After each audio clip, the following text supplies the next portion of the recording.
네, 오늘은 11월 14일 목요일입니다. 새벽 예배에 나오신 성도님들을 환영합니다. 말씀 나누기 전에 함께 공동기도 제목으로 기도하도록 하시겠습니다. 백옥준 집사의 뇌졸중을 치료해 주십시오. 언어가 회복되고 오른쪽 팔다리에 힘이 생겨나도록 해 주십시오. 권화자 집사가 다시 걷도록 해 주십시오. 이승학 성도의 뇌종양 치료가 잘 되게 해 주십시오. 권현민 형제를 치료해 주십시오. 김에브라임 형제가 신장 이식을 속히 받도록 해 주십시오. 김시희 집사가 걷도록 해 주십시오. 오수조 선교사의 건강을 회복시켜 주십시오. 예수님의 이름으로 기도합니다. 아멘.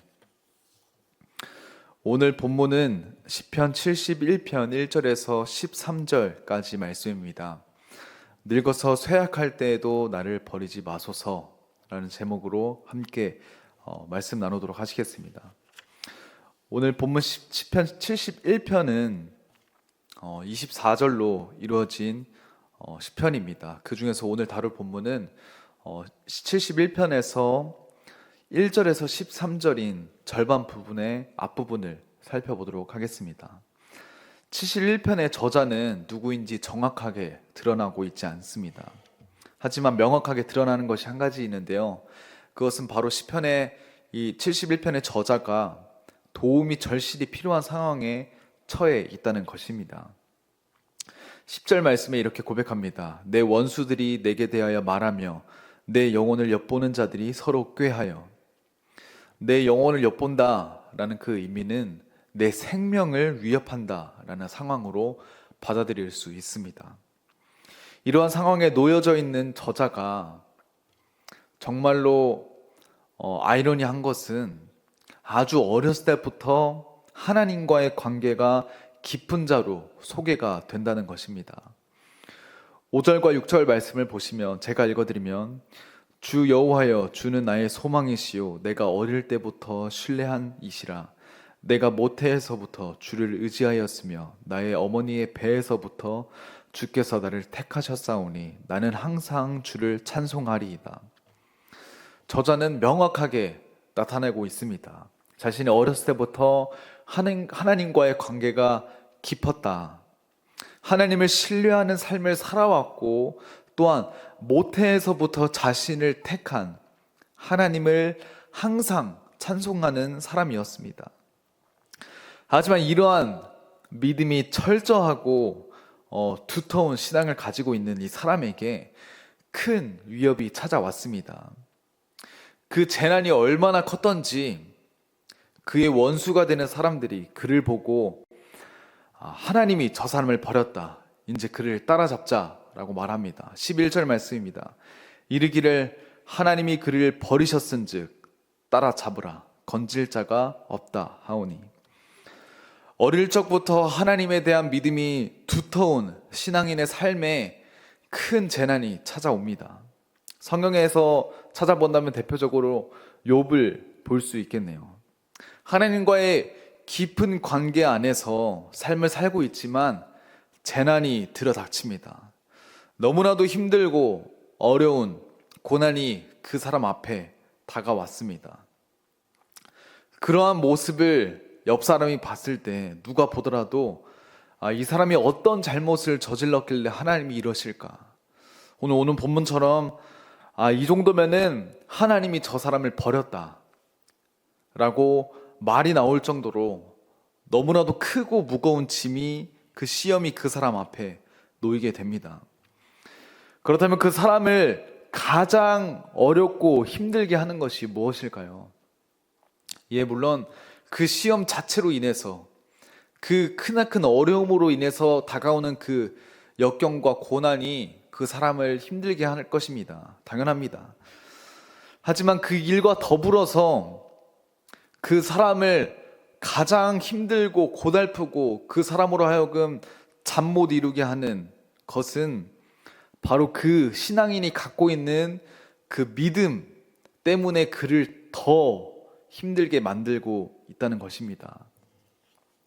마치 욥은 하나님에게 큰 잘못을 하지도 죄를 지은 적도 없었지만 누가 보더라도 그 세 친구들이 보더라도 하나님에게 죄를 지은 것만 같고 또 하나님이 그를 버리신 것만 같아 보였을 때 욥에게 가장 큰 어려움이자 가장 큰 의문은 하나님께서 왜? 라는 의문이었습니다. 사람 간의 관계도 동일할 것입니다. 사람을 기대한 만큼 또 그 사람을 의지하고 신뢰한 만큼 그 사람에 대한 배신감을 더 크게 받는 셈입니다. 오늘 본문의 저자도 동일한 상황에 처해 있습니다.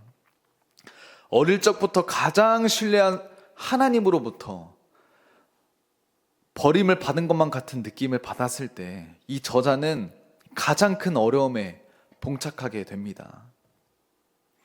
자신의 모태에서부터 택하였다고 하나님을 매일같이 찬송하였지만 그 찬송의 대상자가 된 하나님으로부터 버림을 받았다고 느낌을 받았을 때 이 저자는 가장 큰 시험과 고난에 봉착하게 되는 것입니다.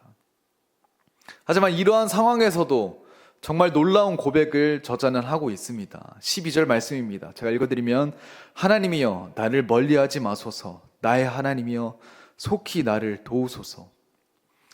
원수가 봐도 하나님이 버린 상태인데 그 와중에서도 이 시편 저자는 하나님을 계속 찾고 있는 상태입니다.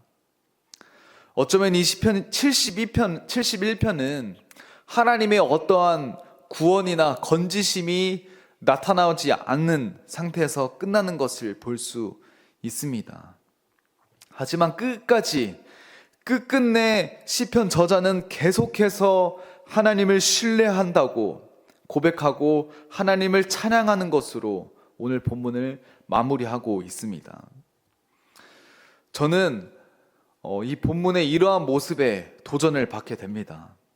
욥과 같이 오늘 시편 저자와 같이 이해할 수 없는 그런 상황에서도 어쩌면 내가 하나님에게 버림받았다 라고 이렇게 생각이 되고 판단이 되는 그 상황에서 그 환경일지라고 하더라도 그런 상황에서 물론 불만을 표출할 수 있습니다.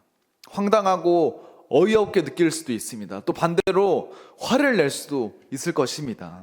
하지만 다양한 표현의 그 방법 안에 내 마음 그 깊은 마음 안에는 계속해서 하나님을 갈망하고 결국 답은 하나님에게 있다 라는 그 믿음의 펀더멘탈 안에서 그 무너지지 않는 쓰러지지 않는 그 믿음의 고백이 오늘 시편 저자 안에 있었다는 것입니다.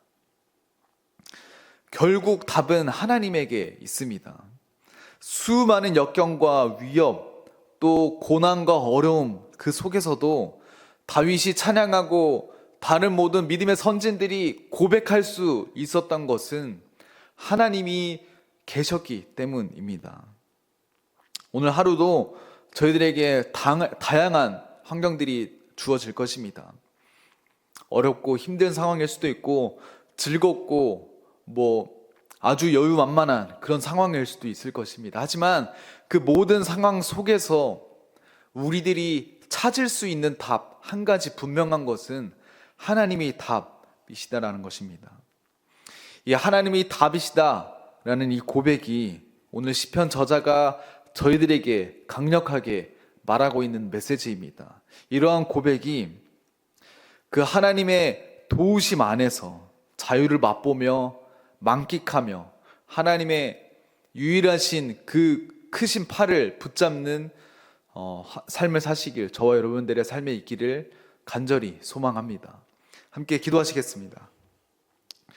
사랑의 하나님, 너무나도 감사합니다. 오늘 하루도 저희들의 삶을 붙잡으시고 인도하시는 주님이 계심을 이 시간 고백합니다. 저희들의 삶이 쓰러지고 너무나도 어려운 그런 상황 가운데 직면해 있을 때라도 하나님이 나를 버리신 거 아니야 라고 의문이 드는 그 상황 속에서라도 하나님이 답이시다, 하나님이 계시고 하나님이 나를 바라보신다 라는 그 유일한 희망을 붙잡고 나의 참된 소망을 끝까지 지키며 삶을 살아가는 믿음의 하나님의 백성들이 될 수 있도록 주님께서 지키시고 인도하여 주시옵소서. 말씀 감사드립니다. 간절히 주님 안에서 거하는 믿음의 백성들 될 수 있도록 인도하여 주시옵소서. 감사드리며 예수님의 이름으로 간절히 기도드립니다. 아멘.